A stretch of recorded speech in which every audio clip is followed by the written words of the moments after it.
On this edition of Good Day DePaul, Chicago protesters continue to fight the Trump immigration policies. An indoor farmers market helps us cope with the winter blues. And a big loss for the DePaul men's basketball team. I'm Vivian Manson. And I'm Nathan Wiegrath, and this is Good Day DePaul.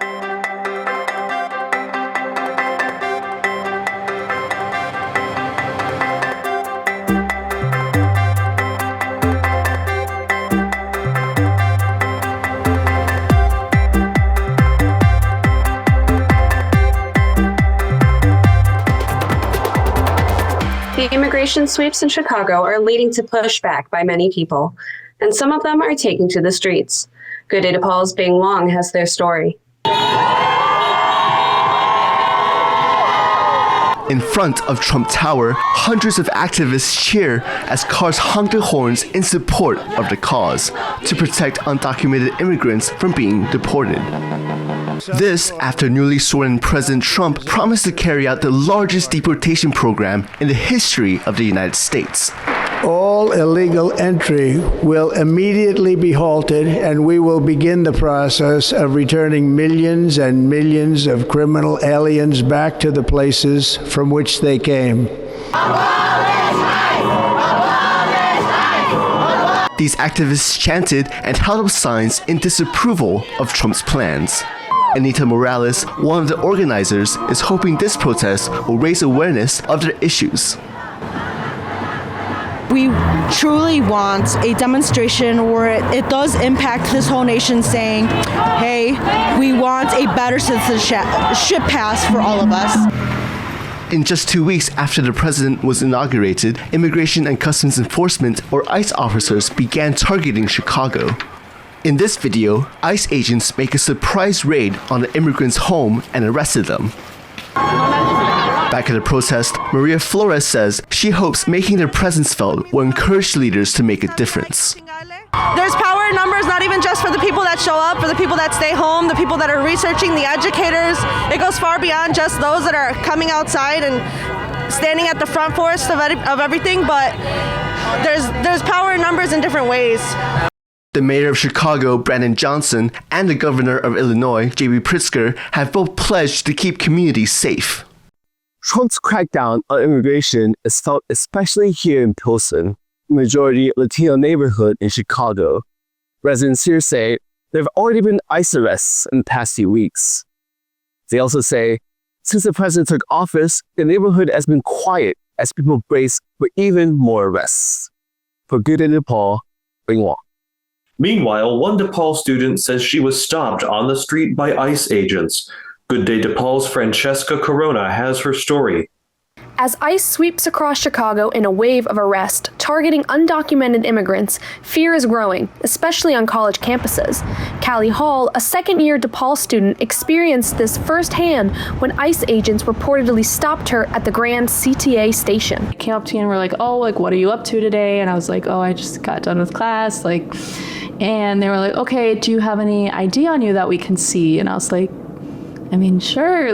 So I handed them my ID, and then they were like, is this your only ID? And I was like, yeah, I don't know what else I would be carrying around on me. Hall was adopted from Guatemala and came to the States legally by the age of 1.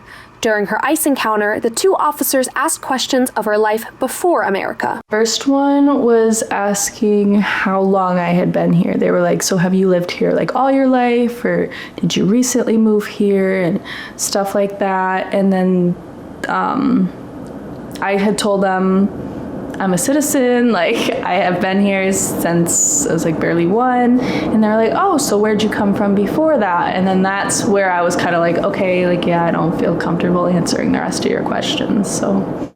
Hall's mom went to Facebook to try and raise awareness, saying, quote, there are ICE vans circulating around the Lincoln Park campus, and, quote, so many innocent people who simply look Latino now have to fear they will be singled out or worse. My mom had one of her friends who's been in law enforcement tell her that unless they voiced to me why they were stopping me, they didn't have, that was an illegal stop, and I wasn't aware of that. I didn't really think to ask. I kind of just assumed that's how they were going to be doing it anyways. DePaul Student Affairs sent out in an email on January 20th resources for undocumented students. They provided links for guidance and support and links to know your rights. But to DePaul undocumented student organization ALAS, this email just wasn't enough. We were talking about this, how they sent out an email, and then the email is basically just like a link to what spaces ICE has access to and things like that. I think that the university should take more of a position where, we're in a sanctuary city, like undocumented people are supposed to be protected here, and DePaul needs to take more measures to do that. I think that it's the least that they can do. ALAS is an undocumented student alliance at DePaul University that aims to foster a supportive and inclusive environment for undocumented students. They seek to raise awareness on campus about the challenges faced by these students. Alex Torres, Vice President, and Andrea Vasquez, President of ALAS, say what their organization mission is. The goal right now is really trying to provide as many resources and support to undocumented students on campus, really trying to build a community for them and providing allyship as well. So there's many ways to do that, and right now we're kind of in the early stages trying to navigate that and trying to do as much as we can. ALAS believes that these recent developments have affected students and their sense of safety. Obviously people are very, very scared, and I think that that's why our posts have been getting a lot of engagement and a lot more attention than we would have expected, just because of all of the chaos. So ALAS has stated they are working with Pilsen neighbors to provide information for undocumented students. Also, we're trying to work with organizations such as Pilsen Neighbors and outside organizations because, the university is just not doing enough for undocumented students. And hopefully we'll be able to set up meetings with attorneys so that students can come in and ask any questions that they may have in a safe space. With ICE activity increasing in Chicago, many undocumented students are feeling the impact. But with organizations like ALAS, they are stepping up in ways that they say the university is not. For Good Day DePaul, I'm Francesca Corona. President Trump recently stunned the world with his ideas on Gaza, namely to deport nearly 2 million people and make Gaza a center of new development. Some are trying a different approach, bringing the Israeli and Palestinian people together. I met some of these people at a recent event at DePaul. The St. Vincent de Paul Parish recently welcomed Palestinian and Israeli speakers to talk about their mission of reconciliation and peace. The organization hosting the event, the Parents Circle Families Forum, or PCFF, is comprised of people who have lost family members to violence. This is Guy Elhanan, an Israeli playwright who teaches theater in the West Bank. He talks about the tragic experiences he shares with a Palestinian man, Arab Aramin. The story are so similar. Mike Stiles at September 4th, 1987. My 40-year-old sister, Smadal, was killed by a suicide bomber on her way to school. And obviously this changed my family's life and myself with to the extent that one cannot recognize also anyone. And in many ways the parents' symbol was what brought us together to become family again. Aramin, a Palestinian program officer for PCFF, also lost a sister to violence. She was 10 years old and was killed by a soldier's rubber bullet on her way to school. His father, a peace activist, persuaded him to seek revenge through reconciliation. When he'll do itself, he paid you. But if you're not bring them beneath, they're worn out there. And to be honest, they do to die. On October 7th, 2023, Hamas killed some 1,200 Israelis. Since then, the Israeli army has killed more than 47,000 people in Gaza, and now millions are starved, sick, and displaced. This event, organized in part by DePaul's Dialogue Collaborative, seeks to show the community that interpersonal peace is possible. David Wellman, a member of the Dialogue Collaborative Steering Committee, feels a different side of the conflict needs to be shown. I think that our narrative, particularly in the media here in the United States, it focuses so much on grievance and fear. And I feel like the world is full of people like Guy and Arab, but we're not aware of them often enough. For Elhanan and Araman, finding common ground on opposite sides of the conflict is what allows them to have hope. I'm gonna sound so strange, but that's not true. General, my partners, my brothers, the other side. When I was getting again and again and again to that point that I will start from the beginning to be mad and to go again from all the process that I went through. And right away, I remember that I have family on the other side. And they're not Arabs, they're not Palestinian, they are Israelis with different accent, with different language. So when I remember that, I just keep myself, that's the only thing that healing me. The goal here is peaceful dialogue and interaction. Right now, too often, people feel that they're not safe unless they're with people who agree 90% of where they're at. We confuse reconciliation with forgiveness.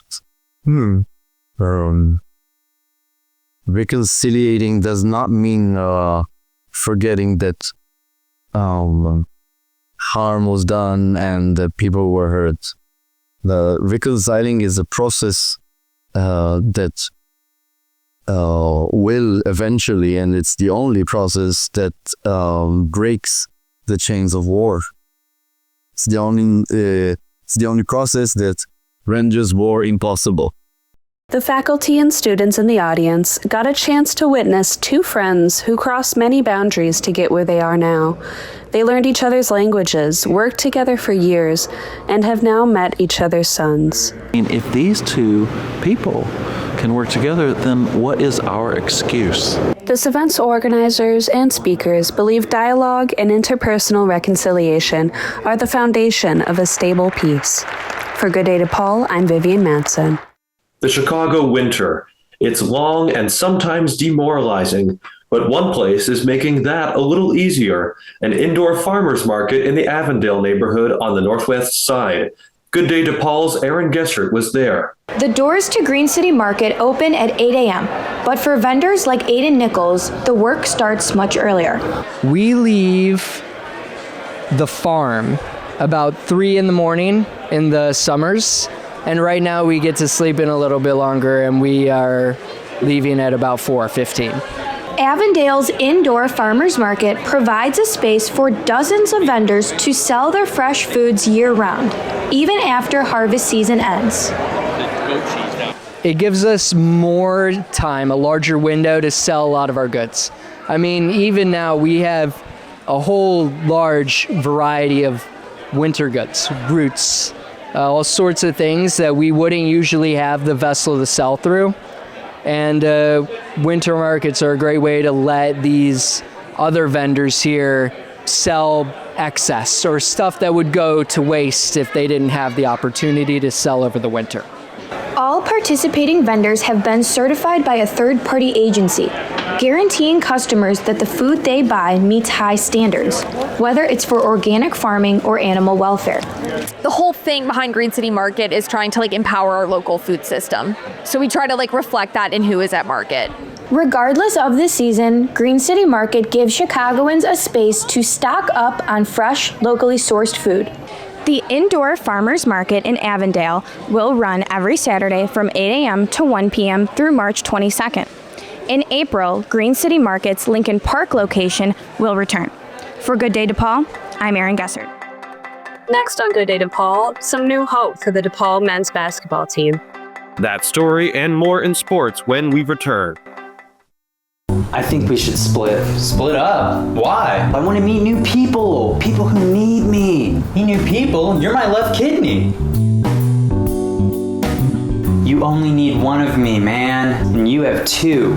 There are plenty of people out there who are dying because they don't have one. Really? You'll be giving the gift of life. I could be a hero. Yeah. It's all win-win up here, buddy. Why don't you go and save a life, pal? You're doing the right thing. In sports, the DePaul women's basketball team broke a 3-game losing streak, beating Georgetown 80-76. The Blue Demons are now 7-6 in Big East play. In men's basketball, DePaul lost to Marquette 68-58, dropping their Big East record to 2-12. And some tough news for the men's basketball team. Starting point guard Connor Enright is out for the rest of the season. Enright recently had surgery for a shoulder injury. The redshirt junior is expected to return next season. Meanwhile, for the first time in many years, there's some optimism about the DePaul men's basketball program. Good Day DePaul's Marie Kane has that story. DePaul basketball has struggled for a long time with minimal success and lacking fan engagement. DePaul basketball made a name for itself under head coach Ray Meyer and claimed the title of Chicago's team, making it to numerous NCAA tournaments, Elite Eights, and even a couple of Final Fours.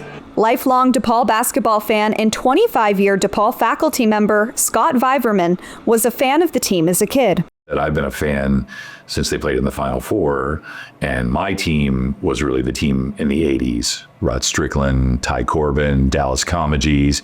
There was a time when no one, before Michael Jordan, and even early in Jordan's career, where no one cared about the Bulls. The Bulls were trash.